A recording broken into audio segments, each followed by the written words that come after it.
Soy el único forastero que sobrevivió a diciembre en San Bartolomé de las Piedras. Y lo más perturbador no es lo que vi en aquella noche del solsticio, ni las marcas que dejó en mi cuerpo, ni siquiera los gritos que todavía escucho cuando cierro los ojos. Lo más perturbador es que ahora entiendo por qué me dejaron vivir. Y cada vez que miro el camino de tierra que baja hacia el valle, siento exactamente lo mismo que sentían ellos cuando me vieron llegar a mí. Estoy grabando esto desde una habitación que ya no puedo abandonar. No físicamente, entiéndeme bien. Puedo caminar, puedo bajar las escaleras, puedo incluso llegar hasta donde termina el empedrado y comienza la carretera asfaltada. Pero algo me jala de vuelta, algo que no tiene nombre en español, ni en quechua, ni en ningún idioma que los vivos deberíamos conocer. Una fuerza que nació en un templo enterrado bajo la plaza central de este pueblo hace más de 500 años, y que sigue viva porque nosotros la alimentamos. Cuando llegué aquí, en noviembre del año pasado, buscaba silencio. Buscaba un lugar donde los recuerdos no me alcanzaran, donde el rostro de Daniel dejara de aparecer cada vez que veía a un estudiante cruzar la calle. Encontré algo peor que el silencio. Encontré un propósito. Y el precio de ese propósito es algo que voy a cargar hasta el día en que alguien más tome mi lugar. El pueblo se ve hermoso desde lejos. Casas coloniales de paredes blancas y techos de teja roja. Una iglesia con campanario de piedra gris. Calles empedradas que suben y bajan siguiendo el capricho de la montaña. Hay flores en las ventanas, niños jugando en la plaza, ancianos sentados en bancas de madera mirando pasar las horas. Cualquier turista que pasara por aquí pensaría que encontró un rincón del paraíso. Pero los turistas no pasan por aquí. Y cuando alguien llega, los ancianos no miran las horas. Nos miran a nosotros. Cuentan los días que faltan para diciembre. Antes de explicarte qué hay debajo de esa plaza, antes de contarte sobre el templo y el pacto y la sangre que exige cada solsticio, necesito que entiendas quién era yo antes de convertirme en lo que soy ahora. Necesito que sepas por qué un hombre de 32 años abandona todo lo que conoce para esconderse en un pueblo sin nombre en los Andes colombianos. Porque si no entiendes mi herida, no vas a entender por qué hice lo que hice. Y si no entiendes eso, vas a pensar que soy un monstruo. Tal vez lo soy, pero los monstruos también tienen historia, y esta es la mía. Me llamo Tomás Restrepo. Antes de todo esto, era profesor de historia en un colegio público de Medellín. No era uno de esos profesores aburridos que leen del libro y ponen exámenes de memoria. Me gustaba contar historias, hacer que los estudiantes sintieran que el pasado era algo vivo, algo que podía tocarse si uno sabía dónde buscar. Tenía 32 años, un apartamento pequeño en el barrio Laureles, una novia que se llamaba Carolina y que trabajaba como enfermera en el Hospital Pablo Tobón Uribe, y un grupo de estudiantes que me hacían sentir que mi trabajo valía la pena. Daniel era uno de ellos. 17 años, flaco como un alambre, con ojos que parecían demasiado grandes para su cara y una curiosidad que no cabía en ningún salón de clases. Era el tipo de estudiante que se quedaba después de la campana para hacerme preguntas sobre los incas, sobre los mayas, sobre por qué los españoles destruyeron tantas cosas hermosas. Yo le prestaba libros de mi biblioteca personal. Él me los devolvía llenos de notas escritas con lápiz en los márgenes. Teníamos planes de que algún día, cuando terminara la universidad, haríamos juntos un viaje a Machu Picchu. Nunca llegamos a hacer ese viaje. El 15 de marzo del año pasado, Daniel cruzaba la calle frente al colegio cuando una moto lo atropelló. El conductor iba borracho. Eran las 2 de la tarde de un martes. Yo estaba en el segundo piso, mirando por la ventana mientras esperaba que empezara mi siguiente clase. Vi todo. Vi cómo el cuerpo de Daniel voló por el aire. Vi cómo cayó sobre el asfalto. Vi cómo la moto siguió de largo sin detenerse. Y vi cómo los otros estudiantes corrían hacia él mientras yo me quedaba paralizado, incapaz de mover un solo músculo. Los médicos dijeron que murió antes de llegar al hospital. Traumatismo cráneoencefálico, hemorragia interna, fractura de columna. Palabras técnicas que no significaban nada comparadas con la imagen de su cuerpo roto sobre la calle. El conductor nunca apareció. La policía abrió una investigación que se cerró 3 meses después sin ningún resultado. La madre de Daniel, una mujer que vendía empanadas en el mercado para pagar los estudios de su hijo, me miró en el funeral con ojos que no tenían lágrimas porque ya las había gastado. Todas. No me dijo nada. No tenía que decirme nada. Yo sabía que me culpaba, y tenía razón en hacerlo. Después del funeral, todo empezó a desmoronarse. No podía entrar al salón de clases sin ver la silla vacía de Daniel. No podía caminar por la calle sin revisar obsesivamente cada moto que pasaba. Carolina intentó ayudarme durante meses, pero yo me había convertido en un fantasma que habitaba el cuerpo de su novio. Dormía mal, comía peor, y cada vez que ella intentaba hablarme sobre el futuro, yo solo podía pensar en el pasado. En abril me diagnosticaron depresión severa. En mayo empecé a tomar medicamentos que me hacían sentir como si estuviera viviendo dentro de una nube de algodón. En julio, Carolina me dijo que no podía seguir así, que me amaba pero que no podía salvarme si yo no quería salvarme. Se fue llevándose la mitad de los muebles y toda la esperanza que me quedaba. Para septiembre, el director del colegio me llamó a su oficina. Había quejas de padres. Mis clases se habían vuelto erráticas. Llegaba tarde, a veces faltaba sin avisar, y cuando estaba presente, los estudiantes decían que parecía estar en otro lugar. Me ofreció una licencia por salud mental. Yo la tomé sabiendo que probablemente nunca volvería. Tenía algo de dinero ahorrado, suficiente para vivir 6 meses si era cuidadoso, y tenía una necesidad desesperada de alejarme de todo lo que me recordaba a Daniel. Fue mi tía Lucía quien me habló de San Bartolomé de las Piedras.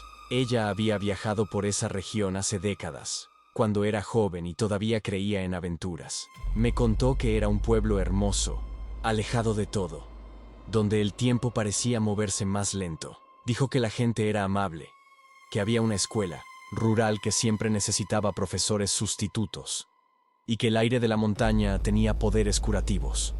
Lo que no me contó, porque ella tampoco lo sabía, era que cada diciembre desaparecía un forastero, y que cuando yo llegué aquel primer día de noviembre, toda la comunidad ya estaba contando los días que me quedaban de vida. El viaje desde Medellín tomó casi 2 días.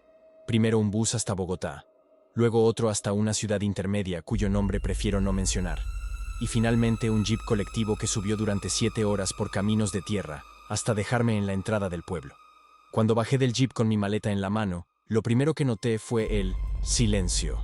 No era el silencio vacío de un lugar abandonado, sino el silencio lleno de un lugar que está escuchando. Las montañas formaban un círculo casi perfecto alrededor del valle, como si alguien las hubiera puesto ahí a propósito para que nada pudiera escapar. El alcalde me recibió personalmente. Se llamaba don Aurelio, un hombre de 60 y tantos años con bigote blanco y ojos que sonreían aunque su boca no lo hiciera. Me dio la bienvenida al pueblo.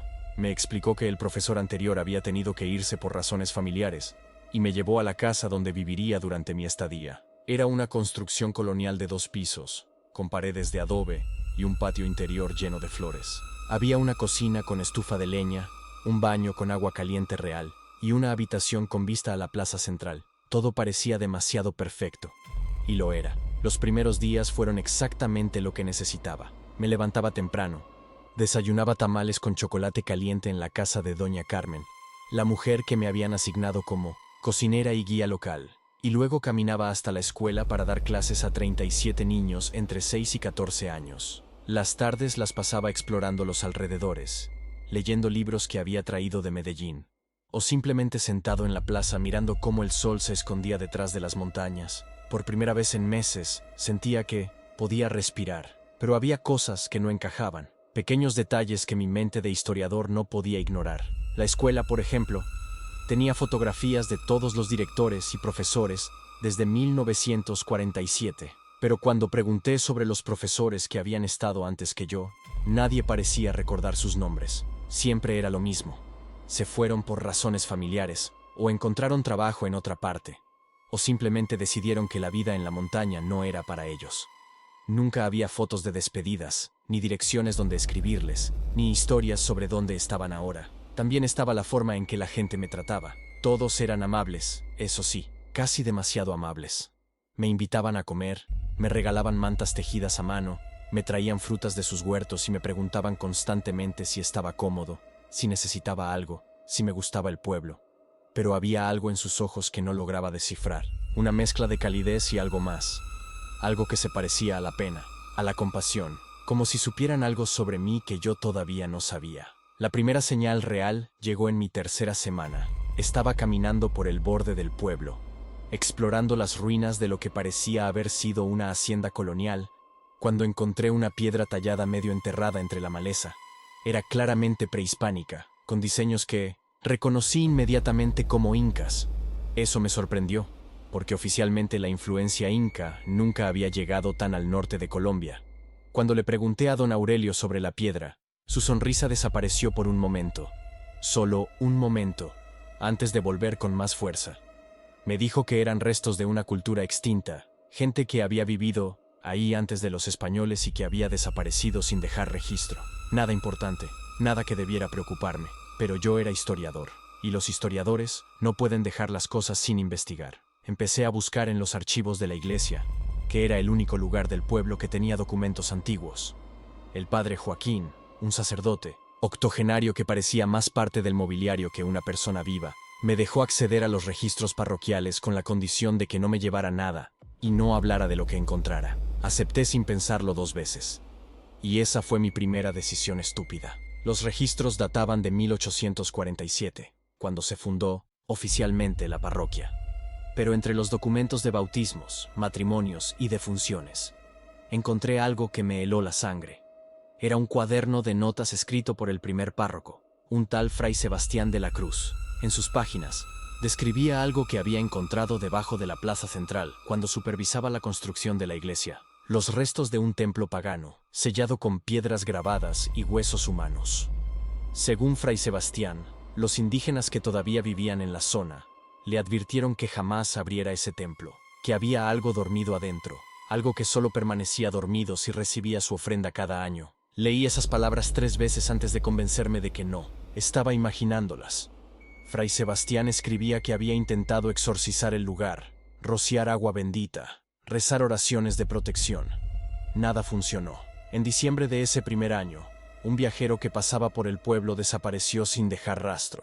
Los indígenas le dijeron al fraile que la ofrenda había sido aceptada, que el pueblo estaría protegido por otro año. Fray Sebastián terminaba sus notas con una advertencia. Quien abriera ese templo, quien perturbara lo que dormía adentro, cargaría con la responsabilidad de todas las muertes futuras. Cerré el cuaderno con manos temblorosas. Quería creer que era ficción, una leyenda inventada por un sacerdote aburrido en un pueblo aislado. Pero entonces empecé a contar. Desde 1847 hasta la fecha actual, habían pasado 177 años. Si cada diciembre desaparecía un forastero, eso significaba 177 personas. 177 viajeros, profesores, comerciantes, aventureros, todos tragados por este pueblo hermoso, que nunca aparecía en los mapas turísticos. Esa noche no pude dormir.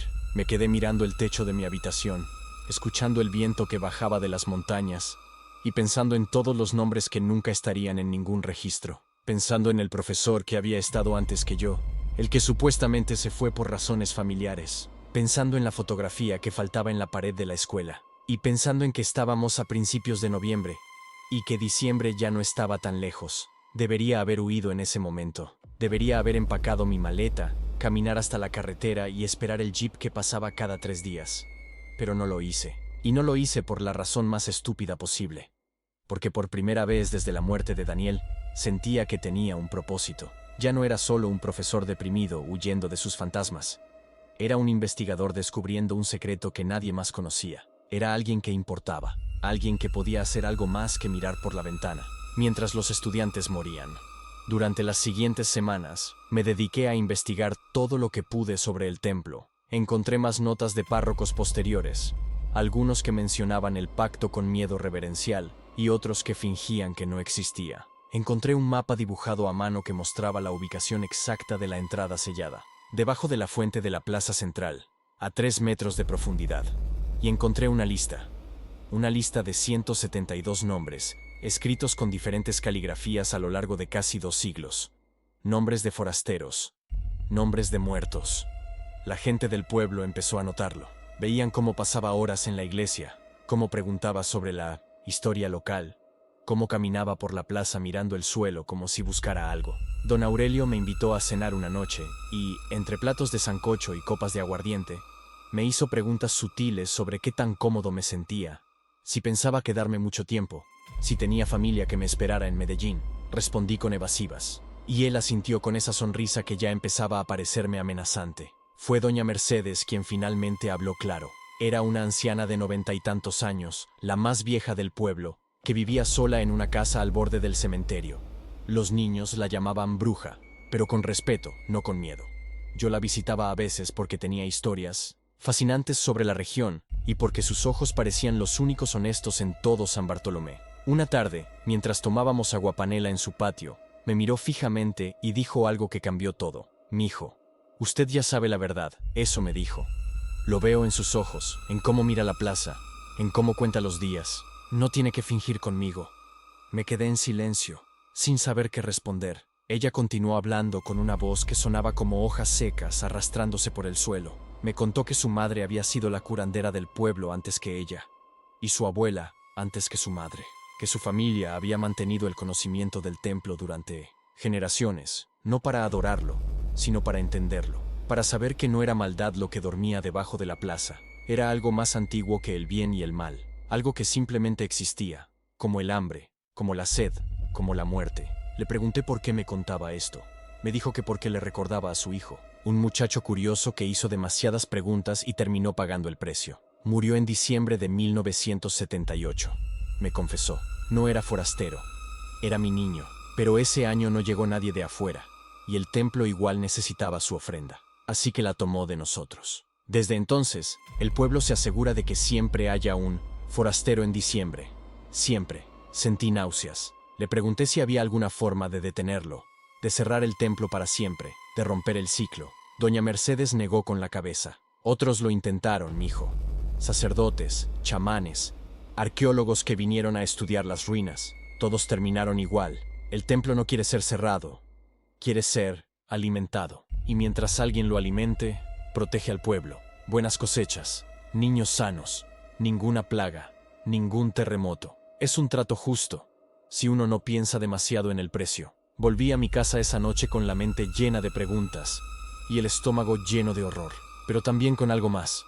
Una idea estúpida, arrogante, típica, de un hombre que creía que podía negociar con fuerzas que existían antes de que su especie aprendiera a caminar erguida. Pensé que si el templo quería sangre, tal vez podía darle sangre sin darle vida, tal vez podía encontrar una forma de satisfacerlo sin morir. Empecé a investigar rituales de sustitución, ofrendas alternativas, cualquier cosa que pudiera servir como reemplazo. Y mientras investigaba, noviembre se fue consumiendo día tras día. Los pobladores empezaron a prepararse para las fiestas de diciembre. Decoraban las calles con luces, ensayaban villancicos en la iglesia, cocinaban tamales y buñuelos para las celebraciones. Todo parecía normal, festivo, inocente. Pero yo veía las miradas que me lanzaban cuando pensaban que no estaba prestando atención. Miradas de expectativa, miradas de hambre. Como si yo fuera un plato más en una mesa que llevaba siglos siendo servida. El 1 de diciembre, encontré mi ropa lavada y planchada sobre la cama. No la había dado a lavar. Alguien había entrado a mi casa mientras yo estaba en 1900, la escuela, y había preparado todo como si fuera un uniforme para una ocasión especial. El 10 de diciembre, empezaron a llegar flores a mi puerta, ramos de flores andinas que olían a miel y a algo más, algo metálico que no lograba identificar. El 15 de diciembre, los niños dejaron de ir a la escuela. El director me dijo que eran vacaciones anticipadas. Pero yo sabía la verdad. No querían que estuviera cerca de ellos cuando llegara el momento. El 20 de diciembre, supe que ya no quedaba tiempo. Esa mañana encontré velas encendidas alrededor de mi casa, formando un círculo perfecto que nadie parecía haber visto colocar. Las velas eran negras, hechas de un material que no parecía ser anormal, y ardían sin consumirse. Cuando intenté apagarlas, me quemaron los dedos con un frío tan intenso que dejó marcas blancas en mi piel, marcas que todavía tengo, marcas que nunca van a desaparecer. Fui a buscar a doña Mercedes, pero su casa estaba vacía. Los vecinos me dijeron que se había ido a visitar parientes en otro pueblo. Mentían. Lo veía en sus ojos, pero no tenía forma de probar nada. Fui a la iglesia a buscar al padre Joaquín, pero las puertas estaban cerradas con candado y nadie respondía a mis golpes. Fui a la oficina de don Aurelio, pero su secretaria me dijo que el alcalde estaba muy ocupado con los preparativos de las fiestas y que no podía recibirme hasta después de Navidad. Después de Navidad, como si fuera a haber un después para mí. Esa tarde intenté huir. Empaqué lo esencial en una mochila, dejé el resto en la casa y empecé a caminar hacia la carretera. Caminé durante 3 horas por el sendero de tierra, viendo cómo el pueblo se hacía pequeño a mis espaldas, sintiendo por primera vez en semanas algo parecido a la esperanza. Pero entonces, llegué al punto donde el sendero se unía con la carretera principal, y me encontré exactamente donde había empezado, frente a mi casa, con la mochila en la espalda y las piernas temblando de cansancio. Había caminado en círculos perfectos, sin darme cuenta. El pueblo no me dejaba salir. Pasé la noche del 20 al 21 encerrado en mi habitación, con los muebles bloqueando la puerta y un cuchillo de cocina en la mano. No dormí ni un segundo. Escuché pasos afuera, susurros en un idioma que no reconocía, y algo que parecía música pero que sonaba como huesos golpeando contra piedra. Cuando amaneció, los sonidos se detuvieron, pero sabía que solo era un descanso, que esa noche, la noche del solsticio, vendrían por mí. Fue entonces cuando tomé la decisión más loca de mi vida. Si el templo quería sangre, iba a dársela, pero en mis propios términos. Había leído en los archivos sobre la ubicación de la entrada sellada, la que estaba debajo de la fuente. Había leído que nadie la había abierto desde que los españoles la cubrieron hace 500 años.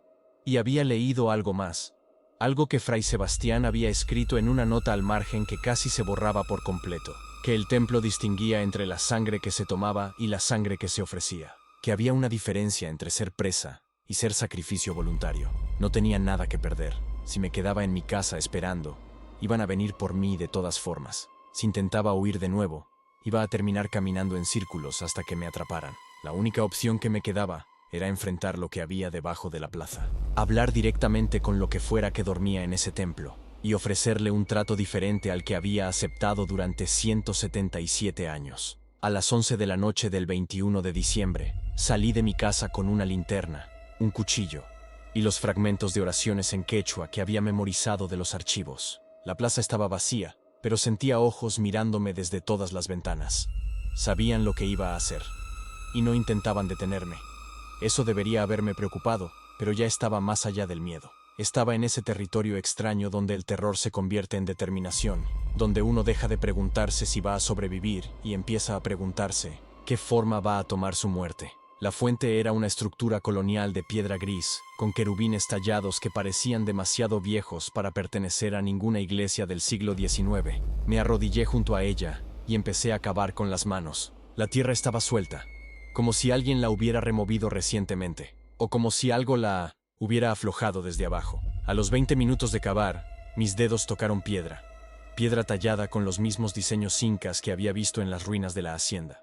Pero estos diseños emitían un calor suave, como si estuvieran vivos. Encontré el borde de una losa rectangular.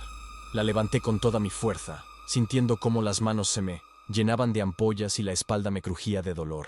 Debajo había una escalera de piedra que descendía hacia la oscuridad. Un olor subió desde las profundidades. Incienso antiguo, sangre seca y algo más dulce que no quiero describir. Miré hacia atrás una última vez. Las ventanas del pueblo estaban llenas de rostros pálidos que me observaban en silencio. Nadie gritó. Nadie intentó detenerme. Era como si supieran que esto tenía que pasar. Como si yo fuera parte de un ritual que existía desde antes de que nacieran. Bajé los escalones uno por uno, contándolos para no pensar en lo que me esperaba abajo. 37 escalones. 37 peldaños tallados en piedra viva que parecían latir bajo mis pies. Y entonces llegué al fondo, y vi el templo, y entendí por qué los españoles lo habían sellado en lugar de destruirlo. No era grande. Eso fue lo primero que me sorprendió. Esperaba encontrar una caverna inmensa, llena de ídolos y altares y sacrificios milenarios. En cambio, era una cámara del tamaño de una sala de estar, con paredes de piedra negra que parecían absorber la luz de mi linterna. En el centro había un altar rectangular, también de piedra negra, cubierto de diseños que no pertenecían a ninguna cultura que yo conociera. No eran incas, no eran mayas, no eran de ningún pueblo que hubiera existido en este continente durante los últimos 10.000 años. Eran algo más antiguo, algo que había estado aquí antes de que los humanos cruzaran el estrecho de Bering, algo que había esperado, paciente, a que llegáramos. Y sobre el altar vi las marcas de sangre, capas y capas de sangre vieja,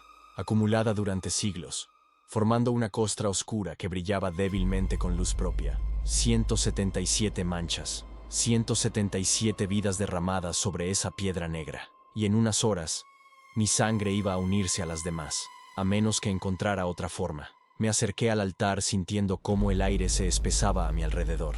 Cada paso era como caminar a través de agua invisible. Cada respiración era como tragar vidrio molido.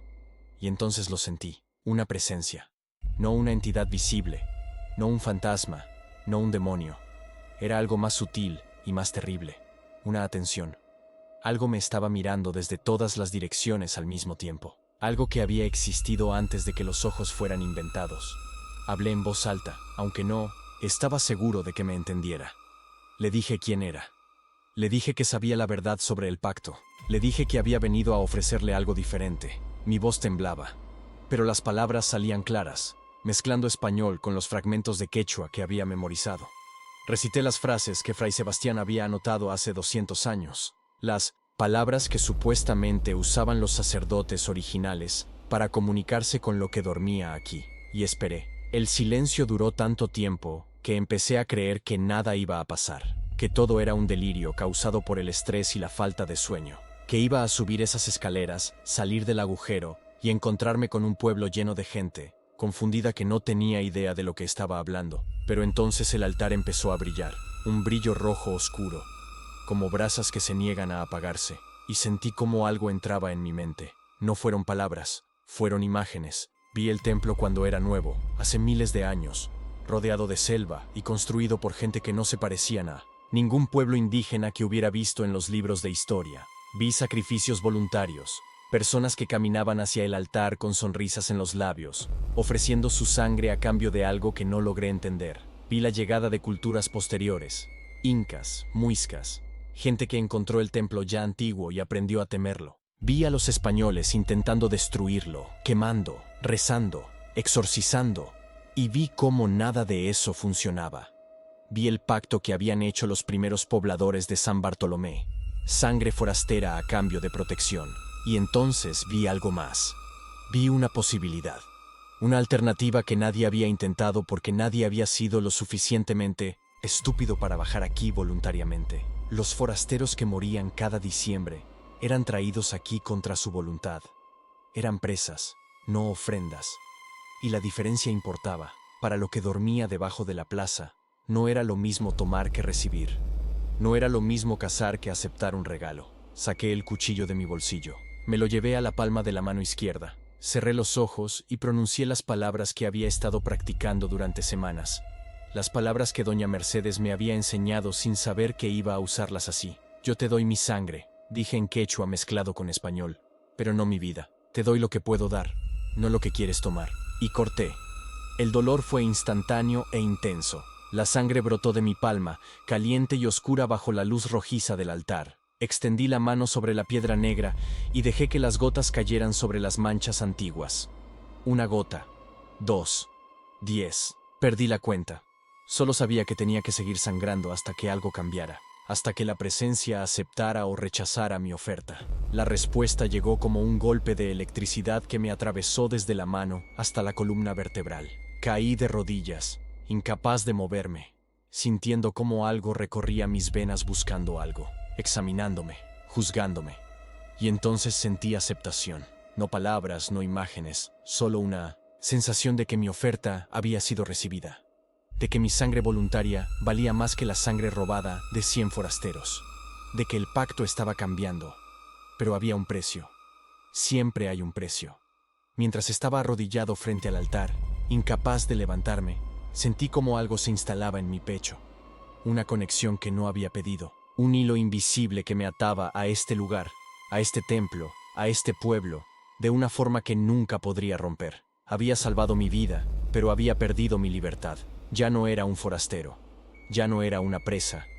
Me había convertido en parte del mecanismo, en el guardián de un secreto que no podía compartir con nadie que no estuviera dispuesto a pagar el mismo precio que yo. Cuando finalmente pude ponerme de pie, el sol ya estaba saliendo. Había pasado toda la noche arrodillado frente a ese altar, sin sentir el paso del tiempo.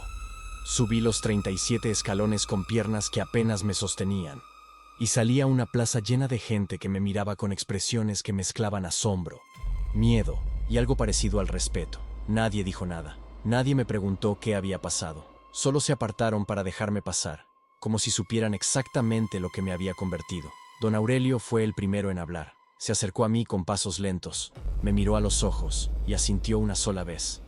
Bienvenido, profesor. Fue todo lo que dijo. Después me llevaron a mi casa, me curaron la mano con vendas que olían a hierbas antiguas y me dejaron dormir durante 2 días seguidos. Cuando desperté, era Navidad. Y el pueblo celebraba como si nada hubiera pasado, como si yo siempre hubiera sido uno de ellos. Ha pasado casi un año desde esa noche, y sigo aquí, en la misma casa colonial, en el mismo pueblo que ya no puedo abandonar. He intentado irme 3 veces. 3 veces he caminado hacia la carretera con la intención de nunca volver.